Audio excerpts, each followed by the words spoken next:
Fala comunidade EBZ, sejam bem-vindos a mais um episódio do Playcast EBZ e hoje a nossa entrevista é com o Pastor Anderson, então bora lá!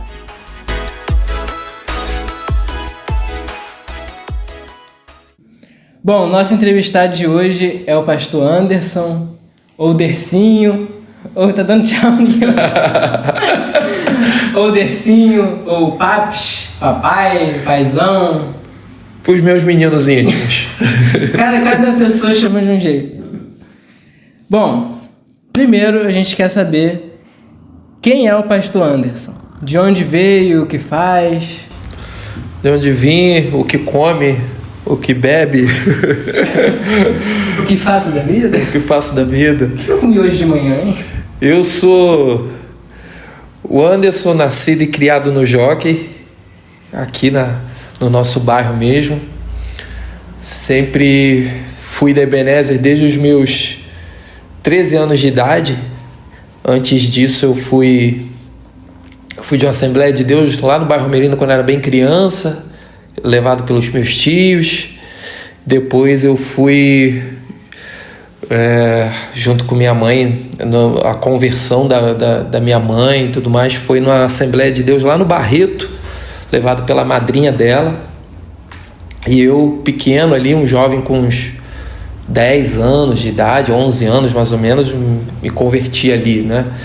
Mas aí a igreja, como era muito distante, aí minha mãe decidiu ir para a Igreja Universal, que era no Alcântara, para passar a congregar numa igreja, foi na Igreja Universal ali no Alcântara. E aí começou a minha vida com Deus, né? Eu entrei para os jovens da Igreja Universal e ali comecei a evangelizar, a entrar para o grupo de música, porque na escola eu já estudava um pouco de música e tocava algumas coisas com os meninos na escola. E aí entrei para os jovens do próprio grupo jovem, né, da Igreja Universal. Ali foi uma escola boa para mim, aprendi muito como jovem, mas em pouco tempo minha mãe acabou buscando uma outra igreja, porque a igreja no Alcântara também era difícil, era longe. E aí ela um dia veio visitar a Ebenezer e gostou. E aí me trouxe para cá também junto, logicamente, né? Vim junto e foi com 13 anos de idade que eu comecei a minha vida aqui na Ebenezer. Quando a igreja ainda não era essa igreja grandona, ainda era uma igreja pequena. Eu acho que era a segunda fase da igreja, né?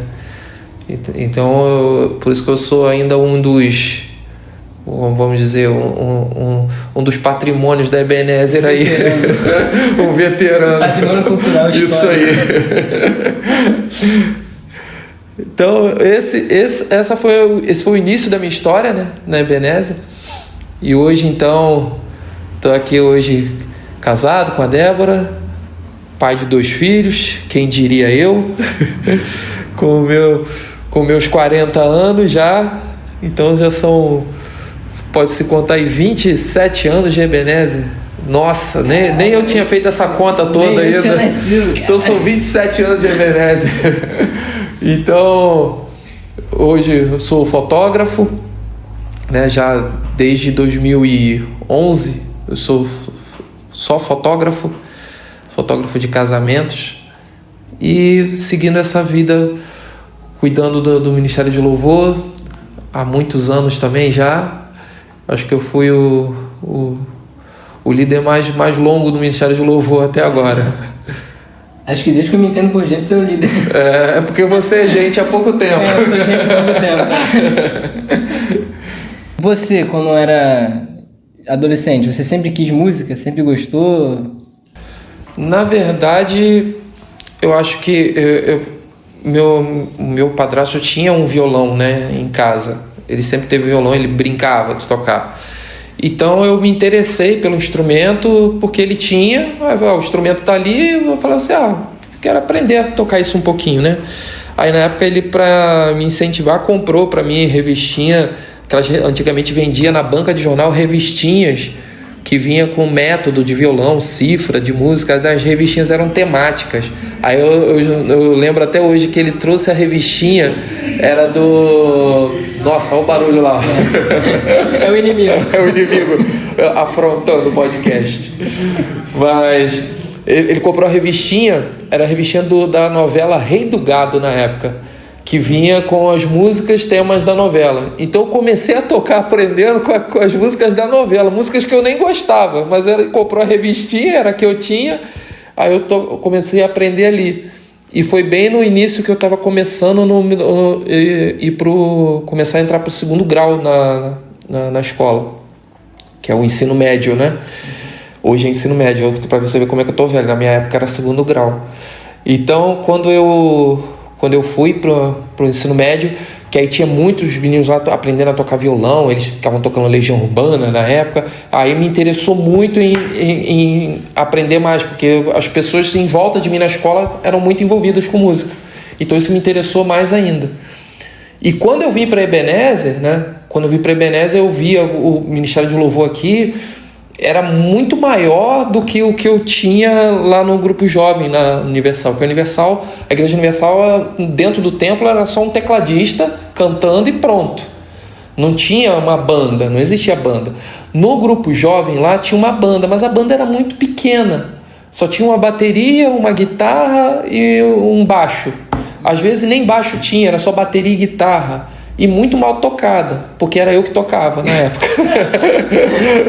Mas o grupo era muito fraquinho, né? E a gente eu tava começando a aprender, né? Então eles me usavam porque era o que tinha na mão para usar lá, né? E quando eu cheguei aqui eu fiquei deslumbrado, né? Quando eu vi assim, na época tinha Daniel na bateria, o Claudinho no baixo. Era um grupo muito completo. Tinha o Eduardo no teclado. Era um grupo muito completo, um vocal muito grande. E eu ficava impressionado, falava assim, nossa, a banda é muito boa, nunca vou tocar nesse grupo na minha vida, né? Porque eu, ruim que sou, nunca vou conseguir tocar nesse grupo, né? Mas aí um dia acabou que eu estava montando um Ministério de Louvor Jovem, e aí me integraram ali e eu fui caminhando e aprendendo. Eu posso dizer que tudo que eu sei de música eu aprendi na Ebenezer e não fora. Eu aprendi na Ebenezer junto com o pessoal, junto com os meus amigos, estudando por conta própria em casa também, mas muito da vivência aqui com os próprios músicos, né? Aqui. E como que foi assim, você se tornar líder do Ministério de Louvor? Me tornar líder foi uma coisa que eu nunca pedi e nunca achei que isso iria acontecer. Foi meio que como existiu um período meio complicado no Ministério de Louvor, em que tinha foi uma época em que o bispo precisou colocar todo o Ministério de Louvor no banco. Todo mundo ficou no banco, ninguém mais ia atuar. Então, e só a Ângela cantava e não tinha ninguém no Ministério de Louvor atuando, todo mundo no banco. Porque estava todo mundo muito rebelde, fazendo muita coisa errada, ele botou todo mundo no banco. Ficou sem Ministério de Louvor. Então, depois daquilo ali, foi uma época que eu tava... Eu tinha, acho que, acabado de me casar, e eu estava retornando, né, para a igreja, porque eu fiquei um tempo distante de ministério e tudo mais, antes de casar. E depois que eu casei, a gente passa a ficar um pouco mais sério com as coisas até, né? E aí, com isso, eu acho que foi nessa época mesmo que eu tenho a péssima memória. Débora que me ajuda a recordar as coisas perfeitamente na cronologia. Mas o que eu me lembro foi isso, que quando eu estava retomando o Ministério de Louvor, o pessoal estava saindo da sua disciplina, vamos dizer assim, né? E aí o bispo me chamou para liderar, baseado na experiência que eu tinha, no tempo que eu tinha, e ele vinha em mim esse chamado. Apesar de eu não ver, assim, eu acho que é sempre assim, aquele que acha que ele está pronto para ser, ele não está pronto. Quando você acha assim, não, eu posso ser líder disso, eu posso ser um evangelista, eu posso ser isso. Quando você acha que você pode, é que você não pode. E quando o seu líder fala para você, não, você pode, aí é que é o momento de verdade, mesmo você não acreditando. Então, para mim foi um susto. É tenso. Para mim foi um susto, foi um desafio, mas estou aí. Acredito que aos trancos e barrancos vencendo até hoje. Isso aí. E você, como líder do louvor, você pegou muita gente entrando nova. Lucas, meus irmãos, Lucas, Pedro, Luquinhas, Rebeca, entraram muito jovens. Hoje, por exemplo, Lucas e Rebeca já estão casados com filhos, Pedro está quase casando, o Luquinhas já está grande também. Como que você, olhando assim, a galera que entrou pequenininha, entrou criança, adolescente, agora já está, né, estudando homens, mulheres de família, qual é a sua sensação? A minha sensação é que eu tô ficando velho. É que eu tô ficando velho, eu tô quase igual o bicho, tô quase jubilando de ministério de louvor, porque tá tudo acontecendo, a vida acontecendo, e é assustador ver tudo isso. Mas ao mesmo tempo, a gente acabou criando uma família, de verdade. Porque hoje, assim como você, né, me chama de paizão, todo mundo me chama de paizão, tem esse carinho e um respeito. Eu sou grato a Deus por isso, porque é sinal que eu tenho sido um bom líder para com vocês, pelo menos.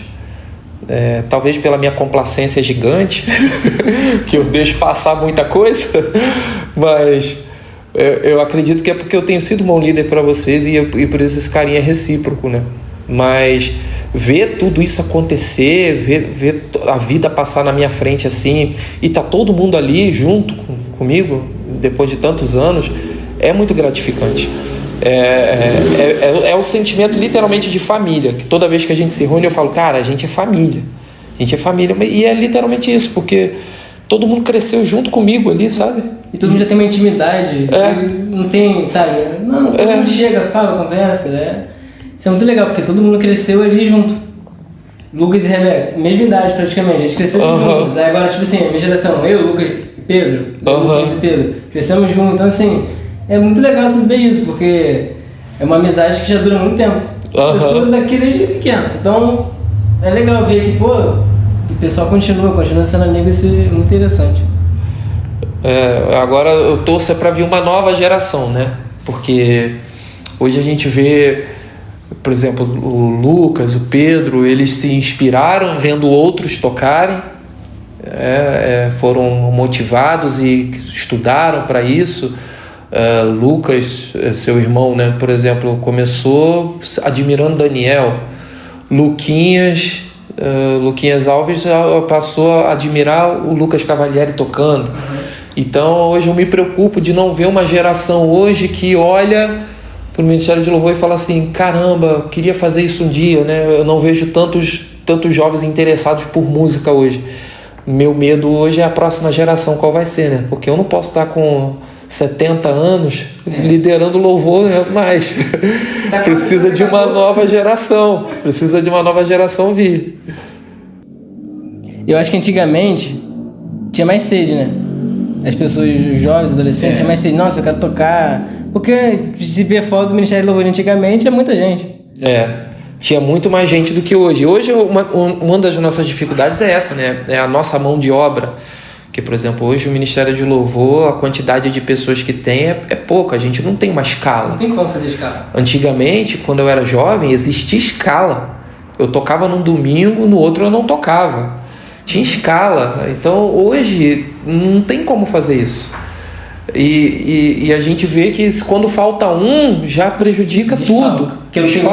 Porque não tem outro para substituir. O baixista faltou, não tem outro? Não tem outro. Então o que falta hoje pra gente é isso, é ver outras pessoas com vontade. E não só vontade, né, de estar ali em cima, mas querer estudar música. Dedicar. Porque não basta só quero subir para estar ali em cima. Você quer estudar o instrumento, você quer se dedicar. Eu quero cantar no Ministério de Louvor. Você consegue cantar? Você sabe cantar? Você consegue cantar afinadinho?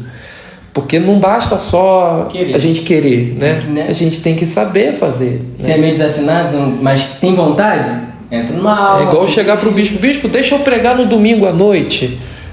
Mas você tem estudado teologia? Você tem já é acostumado a preparar sermões? Você tem uma vida de leitura bíblica, né? Então a coisa não é bem assim, né? E o que falta é isso hoje. Tem muita gente querendo estar lá em cima, mas pouca gente querendo se dedicar para estudar. Bom, é meio óbvio, mas conta pra gente o que te faz sair de Niterói e Caraí e vim congregar no Jockey, tendo 900 igrejas lá? Acho que primeiro é amor, porque uma coisa que eu sempre falo pro bispo é: eu amo a minha igreja, eu poderia ir para qualquer outro lugar, já recebi convites para ir para outras igrejas, de pastores amigos, que tem estrutura melhor, que eu poderia ter uma tranquilidade maior, mas eu entendo que o amor que eu tenho à nossa igreja, como eu disse, eu sou daqui há praticamente 27 anos, não é uma coisa que... Eu entendo que trocar de igreja não é trocar de roupa, né? As pessoas hoje trocam de igreja muito fácil. As pessoas têm uma decepção: eu não gostei disso, eu vou procurar outra igreja. Eu não gostei daquilo, eu vou abrir a minha própria igreja. Eu acho que as coisas não são assim. E o bispo sempre esteve aberto para conversar. E eu fui uma pessoa que sempre vinha aqui: não, que isso aqui eu não concordo, que isso eu não gosto. E a gente sempre conversou e ele sempre me esclareceu o ponto de vista dele. E hoje eu tenho a maturidade para, toda vez que acontece alguma coisa, conversar com ele me passar a visão dele, e eu vejo: poxa, entendi o que ele quis dizer. E às vezes falta isso nas pessoas. Falta amor, falta compreensão, falta conversa para poder entender porque algumas decisões são tomadas, porque algumas coisas que, por mais que a gente ache que é errado, na nossa concepção é errado. Quando você conversa com ele, ele te passa outra visão e você vê: poxa, o errado estava eu em pensar dessa forma. Então o que faz eu vigiar é amor, obediência a Deus, porque até hoje Deus não falou para eu ir embora, Deus não me falou isso. Então o dia que Deus me falar e me liberar para isso, aí sim. Mas é sobretudo amor e obediência. Mas eu acho que isso aí talvez não aconteça, não. A gente ora tanto, então acho que não. Acho que Deus já... E o pastorado? Você sempre sonhou em ser pastor? Na verdade, eu soube um dia que isso aconteceria comigo. Isso quando eu era lá da Igreja Universal. Me foi profetizado uma vez isso. E quando eu fui fazer o curso de teologia também, a professora também falou isso para mim. Numa conversa, eu tirando dúvidas com ela, aí pelo que eu perguntava com ela das minhas dúvidas, ela falou assim: todas essas suas dúvidas mostra que você tem um coração pastoral. Você não está preocupado em entender a teoria, você está preocupado em como que você passa ela para o povo e como que você ajuda o povo a entender. E ela falou assim: isso é porque você tem um coração pastoral. Ela falou assim: você vai ser um pastor. Eu falei assim: mas eu não quero isso não. Porque eu sempre, por mim, eu nunca pedi isso. Eu nunca falei isso com o bispo, eu nunca almejei.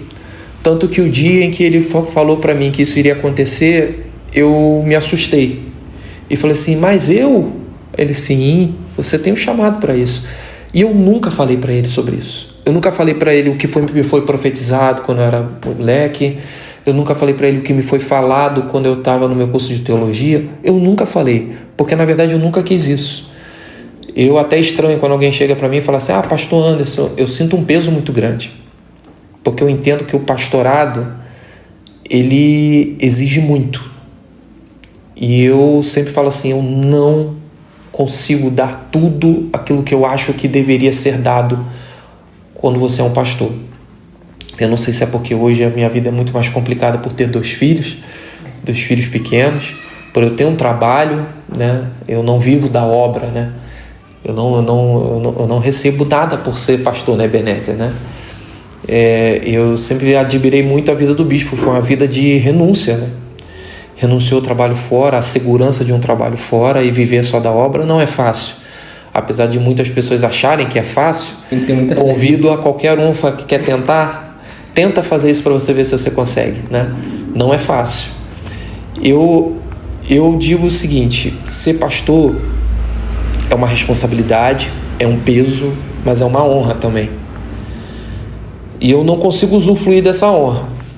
Tanto que eu nunca nem mudo o meu nome em perfil de rede social, no meu WhatsApp, para colocar um PR na frente. né? Eu nunca coloco pastor, né? Pastor voluntário, pastor da comunidade cristã. Eu nunca coloco isso. Mas não por vergonha, mas é por temor. Quando eu me apresento a alguém, quando alguém fala assim, tu bem, você é cristão? Sim, eu sou líder de louvor. Eu não menciono que eu sou pastor, porque eu não quero que isso pareça um orgulho. O orgulho que eu digo, não no orgulho de se orgulhar, mas o orgulho de parecer pedante, de querer você colocar tipo assim, olha, eu sou pastor, hein? Tirar onda com alguém com relação a isso, sabe? Eu nunca quis usufruir desse ponto, nunca quis.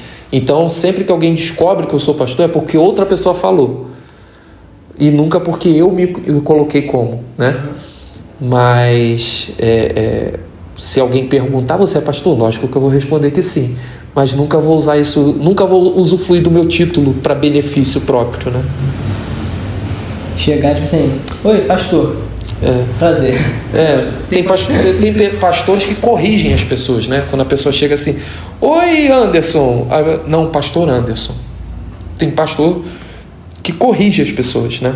Por exemplo, o bispo, eu tenho costume, porque como eu conheço ele desde os meus 13 anos de idade, eu chamo ele de pastor há mais tempo do que ele é bispo. Então o meu costume é falar com ele, meu pastor, porque apesar do cargo dele ser bispo, né, ele não deixa de ser o meu pastor, né? Ele é o bispo, mas ele me pastoreia também. Então eu sempre chamo ele de meu pastor, mas não é porque eu não reconheço o bispado, é o meu costume, e eu acho até pastor mais íntimo. Eu acho que traz mais intimidade, pastor. Meu pastor. Bispo, meu pastor, meu pai. Tipo assim, meu pai. Eu acho que me afasta um pouco dele, eu chamo ele de bispo. E eu não consigo, eu só chamo ele de pastor. Mas quando eu falo sobre ele com alguma pessoa, eu falo o bispo. Mas quando eu falo com ele, é meu pastor. É sempre assim. E eu acho que todo mundo que é próximo de mim me chama de Anderson. Tipo assim, eu te conheço, o tempo que eu te conheço é mais tempo sendo Anderson, Dercinho, do que pastor. Então eu nem vou gostar que você me chame de pastor, né? Eu vou querer que chame de Anderson mesmo. Porque eu sempre entendi o seguinte, a autoridade, ela não é imposta, ela é reconhecida só. A autoridade nunca é imposta, ela só é reconhecida. Então, quando você precisa pedir para alguém te chamar de um título, é porque isso precisa ser forçado, sabe? Eu acho muito mais bonito você falar com alguém sobre mim, se referindo a mim como pastor, do que você ficar só vindo até mim e me chamar de pastor. Eu prefiro que você me chame de Anderson, e quando vai falar com outra pessoa, você fale, não, pastor Anderson, lá da igreja, sabe?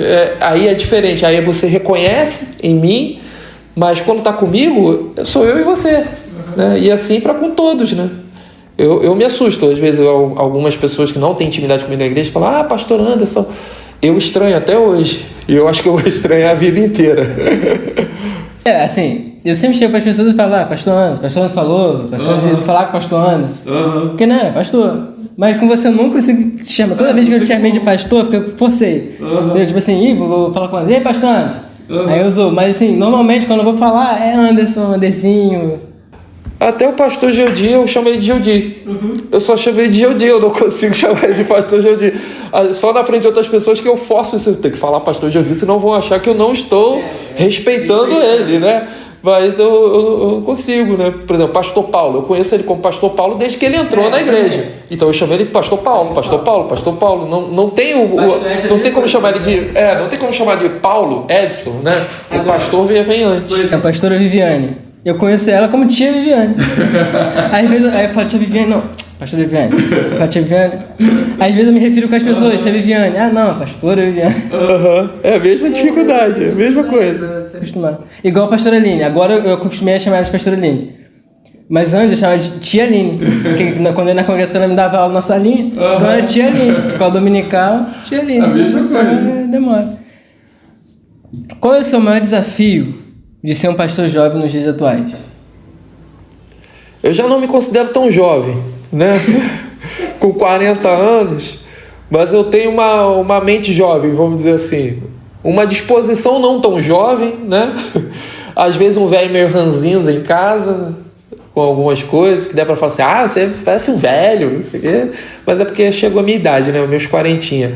Mas eu acredito que hoje ser um pastor jovem, porque antigamente os pastores, a maioria que você via eram pastores com mais de 50 anos, né? Não se tinha pastores tão muito jovens, né? E quando se tinha muitos jovens, eles já incorporavam um espírito muito velho já também, né? Eu acho que a maior dificuldade hoje é vencer o estereótipo que a mídia acabou colocando em tudo quanto é pastor, né? Que tudo é muito oba-oba, que tudo é muito muita bagunça, muita farra, e não respeitar a seriedade que existe no pastorado.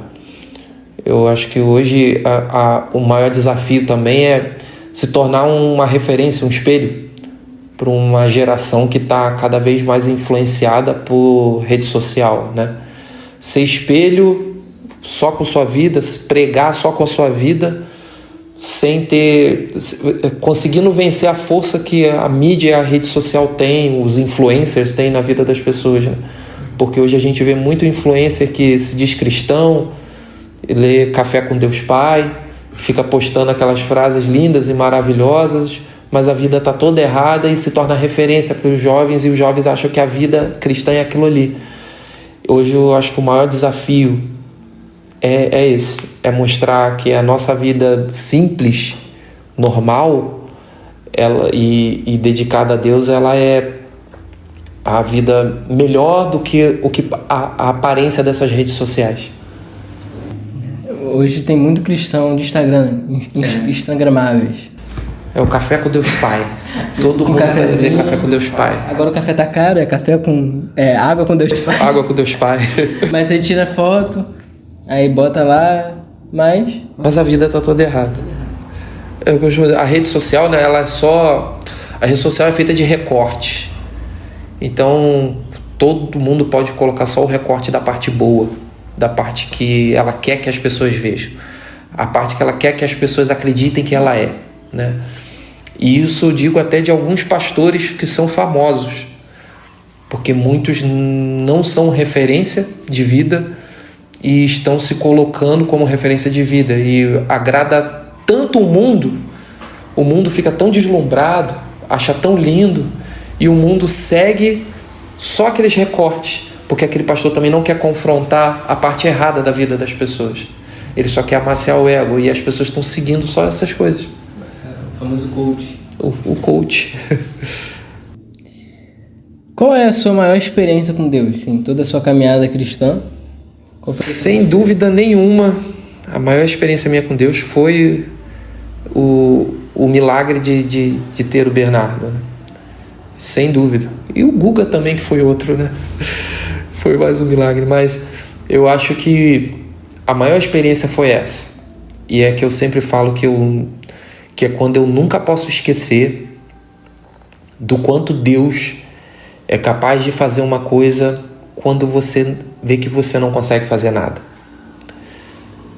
Todo mundo sabe, pelo menos eu acho que 90% da igreja sabe da minha história de Débora, mas resumindo, a gente vendeu casa, a gente gastou todas as nossas economias tentando ter um filho, né, por vias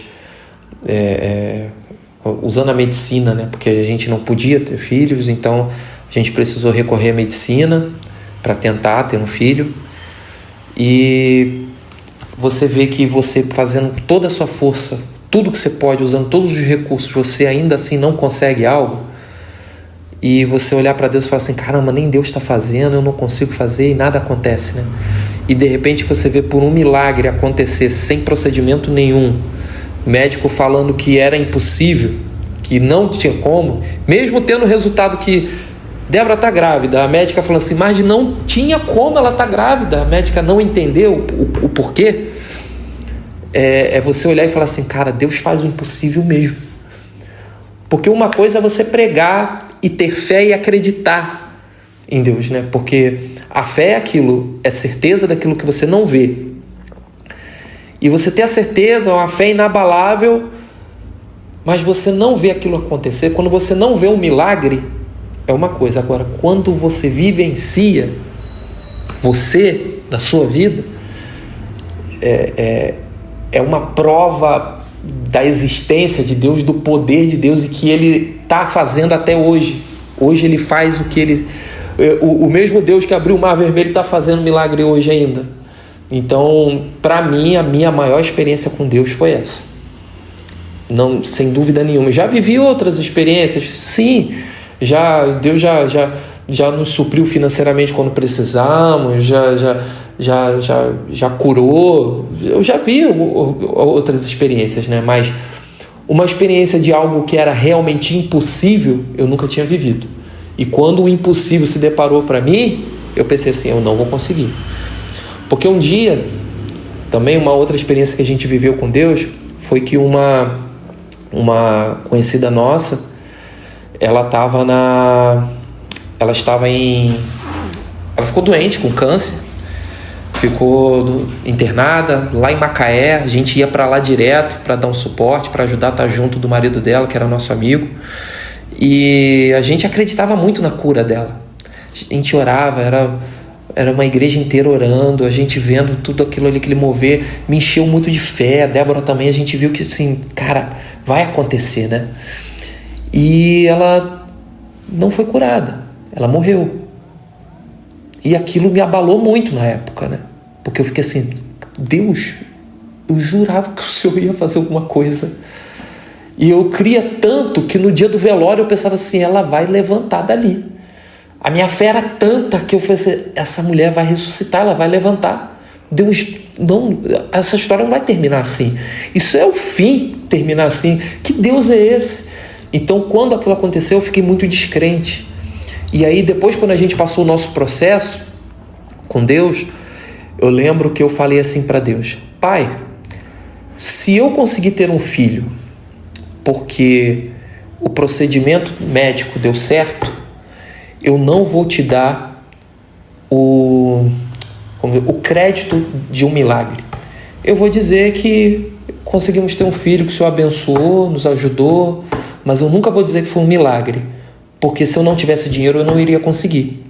Milagre para mim é eu fazer sem gastar o dinheiro. Para mim seria milagre. Eu falei para Deus isso, eu desafiei Ele. Então eu acho que aí Deus falou assim, então tudo bem, então torra seu dinheiro todo que eu vou te mostrar que quem faz sou eu, né? E eu acho que foi bem aí que Deus quis me levar no meu limite para mostrar para Ele que Ele faria um milagre de verdade, né? E Ele fez, né? E Ele fez. Duas vezes. Dizem que o raio não cai duas vezes no mesmo lugar. Caiu, porque eu e Débora pensávamos assim, a gente não pode ter filhos mesmo, né? Já que só através de um milagre dos céus, né? Porque Débora não foi curada. Não aconteceu uma mudança no quadro dela. O quadro dela é o mesmo até hoje. É o mesmo diagnóstico. Nada muda. Nada mudou o diagnóstico dela. Deus não mudou o quadro dela para que ela pudesse ter filhos. Deus simplesmente deu um filho. E o quadro dela do mesmo jeito. Ele fez o impossível mesmo. Hoje, se a gente quiser, eu quero ter um filho. Não é que assim, agora Débora está curada, ela pode ter filho quando ela quiser. Não, a gente não pode ter filhos. Então Deus provou que assim, eu faço de novo. Mais de uma vez.